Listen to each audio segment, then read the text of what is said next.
फरवरी के बाद में जैसे ही गर्मियाँ स्टार्ट होती हैं, आपका अपराजिता का पौधा बहुत ही तेज़ी से बढ़ने के साथ साथ बहुत ही बेहतरीन फूल देना स्टार्ट कर देता है। लेकिन बहुत सारे लोगों की शिकायत रहती है कि उनके पौधे की ना तो ग्रोथ चल रही है और ना ही उस पर फूल आ रहे हैं। फूल आने की बात तो दूर है, उनके अपराजिता के पौधे की पत्तियां धीरे धीरे पीली होकर के झड़ रही हैं। तो दोस्तों, आज की इस वीडियो में मैं आप लोगों को बताने जा रहा हूं अपराजिता के पौधे से ढेर सारे फूल लेने के लिए एक बेहतरीन ऑर्गेनिक फर्टिलाइजर, जो कि सिर्फ और सिर्फ एक आलू के द्वारा आप लोग घर पर बना सकते हो और उसके इस्तेमाल करने के बाद आपके अपराजिता के पौधे पर बम्पर फ्लावरिंग होना स्टार्ट हो जाएगी।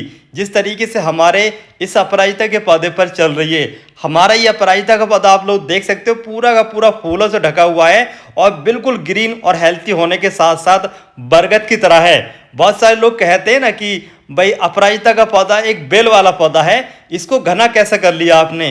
तो देखिए, घना करने का भी तरीका मैं इस वीडियो में आप लोगों को बताऊंगा, छतरी की तरह चलाने का तरीका भी बताऊंगा, लेकिन इस वीडियो को बस आप लोगों को कंप्लीट देखना है। तो देखिए, अपराजिता का जो पौधा होता है दोस्तों, इस पौधे को हम 3 वजह से अपने घर पर लगाते हैं।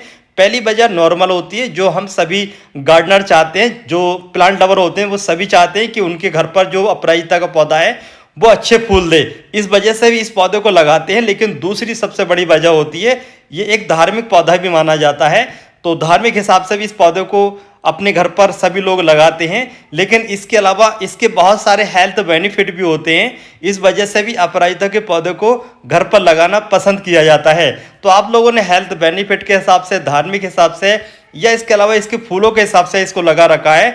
तो इसके लिए देखिए, सबसे ज़रूरी टिप्स ये है कि जब भी आप लोग अपराजिता के पौधे को लगाएं और लगाने के लगभग 20 से 25 दिन के बाद में आपका पौधा बढ़ने लगे, उसके बाद में आप लोगों को इस पर time to time 1G 2G 3G यानी कि टाइम टू टाइम इसको पिंच करते रहना होता है। इससे होगा ये कि आपका जो अपराजिता का पौधा है वो साइड ब्रांचेस निकालेगा और धीरे धीरे छतरी की तरह, बरगद की तरह घना हो जाएगा। ये तरीका है आपके पौधे को बेल की तरह बढ़ने से रोकने के साथ साथ इस तरीके से, जैसे मैंने ये घना कर रखा है, इस तरीके से बड़ा करने का। और दूसरा तरीका ये है कि जब आपके अपराजिता के पौधे की पत्तियां पीली पड़ने लगती हैं तो इसकी वजह होती है अचानक से आपके पौधे की मिट्टी में पानी की कमी। अगर आप लोग एक बार पौधे की मिट्टी में पानी की कमी कर देते हैं तो आपके पौधे की पत्तियां जो है ना, देखिए इस तरीके से नीचे से पीली होकर के झड़ने लगती हैं।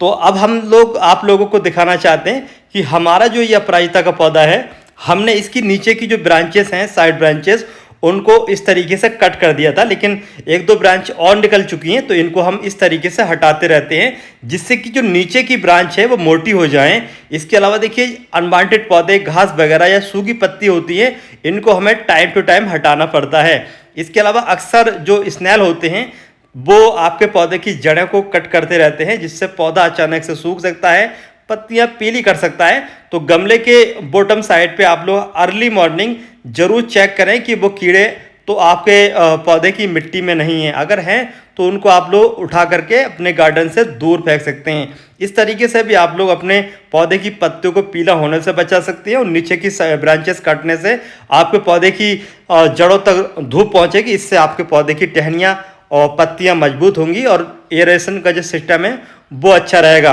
तो आप लोगों ने देखा, हमने नीचे से अच्छे से इस की जो मिट्टी है और जो सूखी पत्तियां हैं उनको साफ कर दिया है। अब बारी आती है जड़ें। अक्सर ऐसा होता है कि अपराजिता के पौधे की जड़ें खाने की तलाश में ऊपर आ जाती हैं और कई लोग क्या करते हैं कि पौधे की गुड़ाई कर देते हैं, जिस तरीके से दूसरे पौधों की करते हैं। तो देखिए, अपराजिता का जो पौधा होता है इसको बिल्कुल भी गुड़ाई पसंद नहीं है। अगर आप लोग इसकी गुड़ाई करोगे तो इसकी जड़ें कटफट जाती हैं, उसके बाद में झटका लगता है, उसके बाद में भी आपके पौधे की पत्तियां पीली पड़ सकती हैं। तो कुछ वजह जो मैंने आप लोगों को बताई हैं, इस वजह से आपके पौधे की पत्तियां पीली पड़ सकती हैं।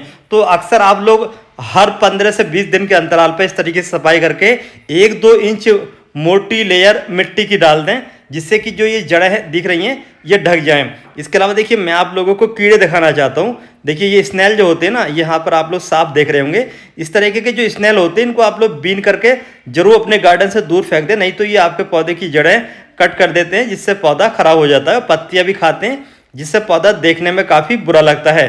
तो ये तरीके हैं आपके पौधे को तंदुरुस्त रखने के लिए, हेल्थी रखने के लिए और अच्छी फ्लावरिंग के लिए। देखिए दोस्तों, अब मैं आप लोगों को बताने जा रहा हूँ अपराजिता के पौधे को घर पर गमले में लगाने का सही तरीका क्या है। तो देखिए, ये पौधे मैंने नर्सरी से खरीदे हुए हैं और इन पौधों को मैं इस गमले में लगाने जा रहा हूँ। वैसे आप चाहें तो घर पर भी अपराजिता के बीज के द्वारा बहुत सारे पौधे ग्रो कर सकते हैं। बीज के द्वारा बहुत ही आसानी से ये पौधे तैयार हो जाते हैं। इसके अलावा रेनी सीजन में आप लोग इसकी गुट्टी के द्वारा भी इसको तैयार कर सकते हैं, कटिंग से भी तैयार कर सकते हैं। पौधे लगाने के लिए मैंने ली है 30% बालू यानी कि रिवर सैंड, बाकी 30% मैंने बर्मी कंपोस्ट और बाकी गार्डन की मिट्टी, तीनों को मिक्स करने के बाद में सॉइल मीडिया तैयार कर लिया है। अब चलिए इन पौधों को इस पॉलीथीन से निकाल लेते हैं और निकालने के बाद में बीज सेंटर में इन पौधों को लगा देंगे।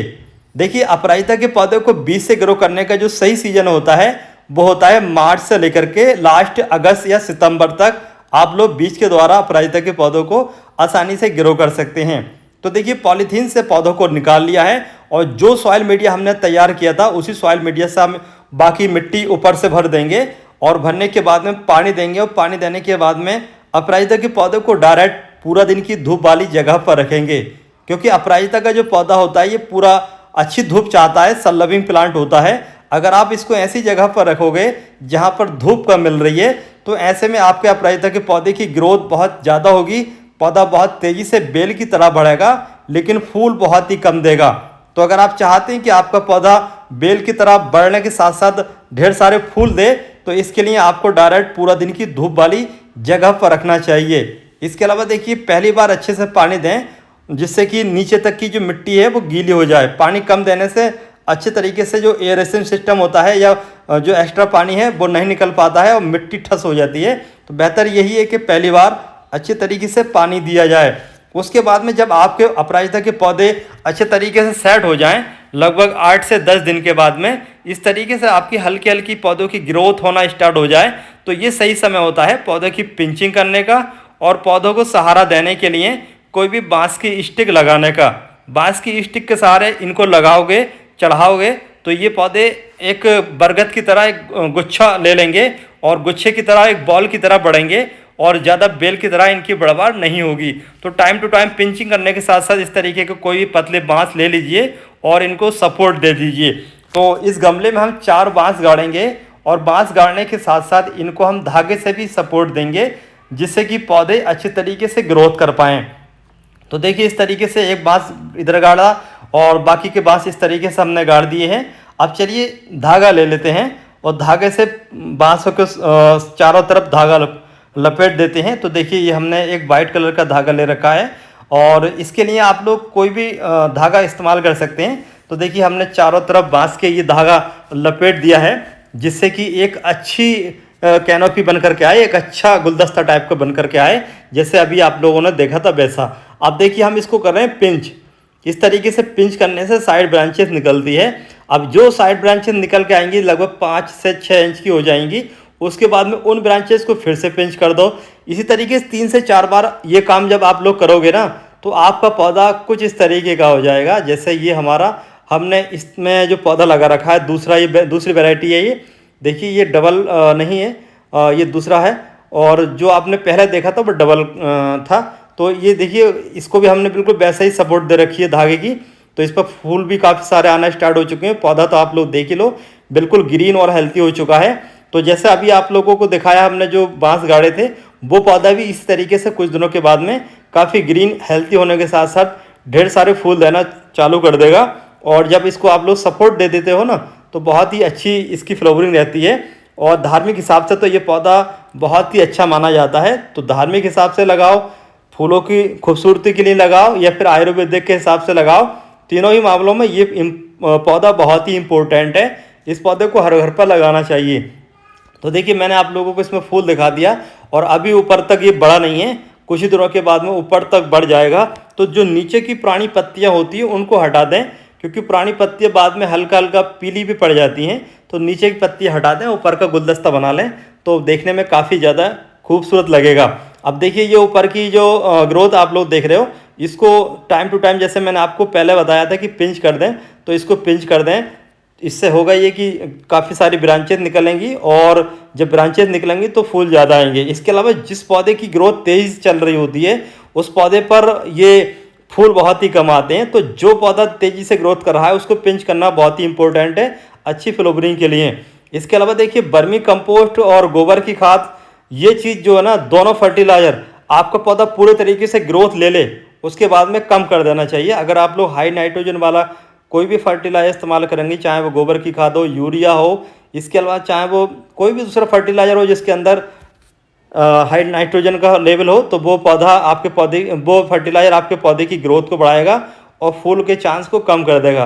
तो बेहतर ये है कि गोबर की खाद या वर्मी कंपोस्ट पूरी ग्रोथ होने के बाद में पौधे में इस्तेमाल बिल्कुल भी ना करें।